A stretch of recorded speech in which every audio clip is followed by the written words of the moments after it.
Hello and welcome to episode 37 of Design Curious Podcast. I'm your host and mentor, Rebecca Ward.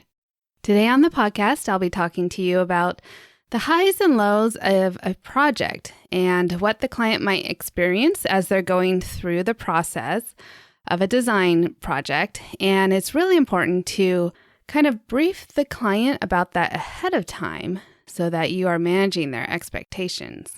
So before we get into that, I just want to remind you I have some downloads for you. It is the 3 things I wish I had known before starting my career in interior design. And I also have the roadmap for interior design, the steps along the way that you need to take to become an interior designer. So you can find links for both of those on my website, rwarddesign.com/podcast, and find out all that information there. Okay, so let's talk about the pain points of interior design project. You're now listening to Design Curious, a place where you, creative one, are here to learn about what it really is like to be an interior designer. And I'm your host and mentor, Rebecca Ward. If you're worried about how to succeed in a creative career, if you're ready to learn your next steps to become an interior designer, and if you want the satisfaction of doing something you love every day, you are in the right place. Grab a coffee, a notebook, and let's dig into today's episode. So in my company, I typically will take my clients through a 7-step process of start to finish. And along the way, there will be a high and low point. And so let me kind of take you through that process so you can understand what the client might be expecting. When we start out on a project, we do the initial consultation. And then we also do the gathering phase where we're collecting measurements and photos of the space. We're getting the design style of the client and really honing in on what the scope of work is and what they need in their space and what they want to see to make it work for them and their lifestyle. So this is definitely one of the high points of the process. It's like the honeymoon phase where they're excited to work with us. We're excited to work with them. They can't wait to see our design and the ideas that we have. Then they love all the preliminary ideas that we're throwing out. And it's just a really high point. And we usually have a little gift for them too in the beginning. And it's just all of the fun things are happening at this point. And so after these first 2 phases, we kind of go into the design phase, which for the designer is definitely a high point because this is where we get to do all the fun stuff of curating the design, pulling finishes, doing the space plan and layout and really playing with the design and working the puzzle and, figuring it all out. So for the designer, this is a high point. But for the client in our process, this is a low point, I would say, because they're not hearing from us. Well, they hear from us every week. Every Friday we do a check-in with them, but they're not seeing anything from us. We're not giving them anything to look at, not asking for feedback on our design because once we've collected all of our information at the beginning, we kind of close off the client to the design process because we want to be very focused and efficient in this process. And we want to take what they've given us and design the best possible solution.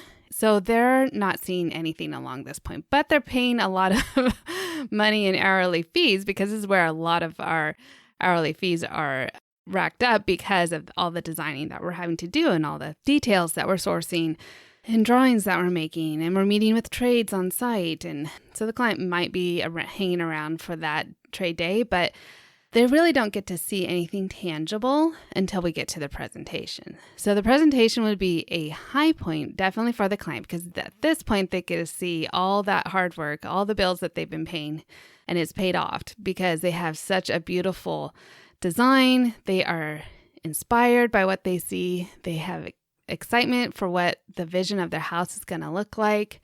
They can touch and feel all the fabrics. And as we walk them through the space and they're visualizing it, it's just a really exciting time to be at the presentation. So then they love it. They say, yes, yes, yes, let's move forward. Here's all the deposits. And then we get into the implementation phase. And so then this kind of becomes a low point for the clients because at this point, either we're going to start demo, which, if they're living through that, that's never a fun thing.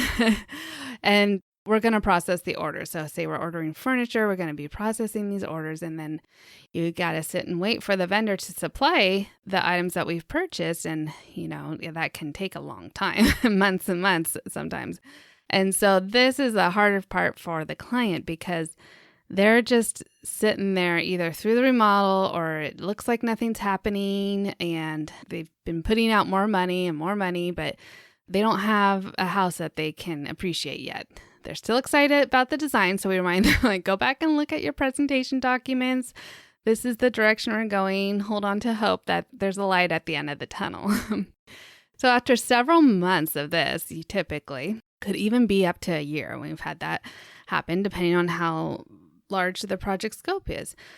The client is coming through this, and typically during this time, we will, be checking in with the client, trying to manage their expectations. We'll usually send a gift for them being such troopers going through this process. And then we finally have a date set for installation. And then this is the fun points because it's also fun for the designer because this is where we get to do our install. We bring all the furniture, we stage everything, we accessorize and set it up, and it's looking picture perfect everywhere. The client's usually sent out for the day so that they can't see it for a couple of days, and we tell them to come back when we're done. And so then they get a walk through the door and their house is completely transformed and ready to live in, and that is definitely a high point. But unfortunately, that's not the very end of the project. What invariably happens is that there's maybe a chair that was delayed, or there's still some molding that needs to get finished, or there's maybe some deficiencies with cabinet door got dinged, so I have to get a replacement, and that's coming. And of course, everything that you have to order a replacement for takes so long, more than the original purchase, it seems like, or you have to get someone to come in and touch something up. And so that conclusion of walking through the deficiencies is actually probably one of the lowest points of the project because the client is like, I just want to now live in my home. It looks beautiful. I love it. There's still a few problems, but I just want to be done. I don't want to see my designer anymore. I don't want to see any more design fees being sent to me. And unfortunately, there is quite a bit that has to be done in this concluding process with the deficiencies. So we usually try to tell our clients up front about these highs and lows in the initial consultation, and then we remind them along the way what to expect. The last thing you want is a client who is starting to feel really frustrated with the process. It's hard to keep them from completely feeling frustrated because when you're living through a remodel, and believe me, I know because recently I think I shared that my house was flooded by a toilet hose that flooded the upstairs. And so we had to tear apart sheetrock, tear up the carpet. And so I'm living through a remodel currently. And it is not fun, especially when you have kids. So it's hard to completely avoid frustration for the client, but it is really the job of the designer to mitigate it somewhat and to really manage those expectations of the client. This is a really important part of a designer's services, that they are able to guide the client through the remodel process or through the design process, even if it's just furnishings. There's deficiencies at the end and there's waiting for the product in the middle, especially if it was during the pandemic, that was taking forever to get those things. And clients, it's completely out of the designer's control, but clients were getting very impatient. And so as a designer, it is your job to manage this for the client. And if you do, you will have a happier client and you're more likely to get referrals and repeat clients coming back to you because they know that you will tell them the truth about a project. You're not going to say it's all rainbows and daisies going through the project.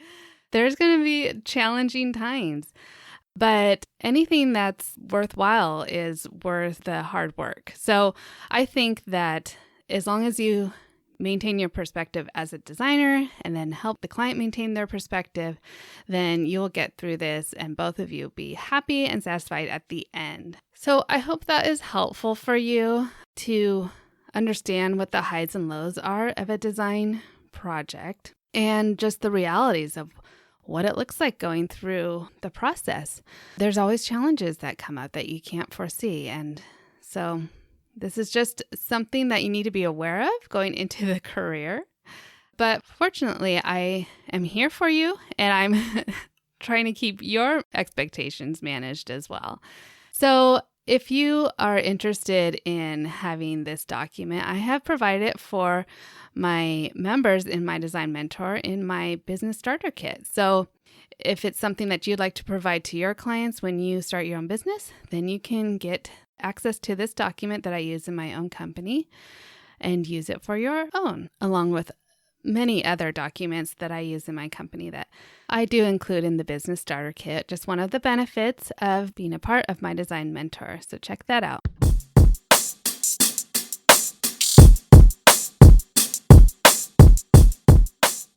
So let me know what you think about that, the process of running a project, and that there's going to be highs and lows for the client and highs and lows for the designer as well. But it's really important to plan for those and to really manage the client's expectations going into it, so then they are not disappointed or frustrated through the process. We definitely want to have a happy client at the end of the project who really values what you have given them and the process you have taken them through. So, like I said, don't forget to leave me a rating and review about the podcast, what you're liking, what you love hearing on each episode. I did get a great review from Kaylee, who said, "This show is so easy to understand. The content is clear and empowering. It's accessible for those curious about design and how it works, but also has practical insight for daily life. Solid skills and mindset that can be applied to other arenas as well." So thank you for that review, and go ahead and leave me one wherever you listen to podcasts. Stay tuned for another great interview next week, and until then, stay creative. Thanks for listening. If you love this episode, please leave a rating and a review. This helps me reach other curious creatives like you. If you have a topic request or would like to contact me, simply head over to my website, rwarddesign.com, or email me at podcast@rwarddesign.com.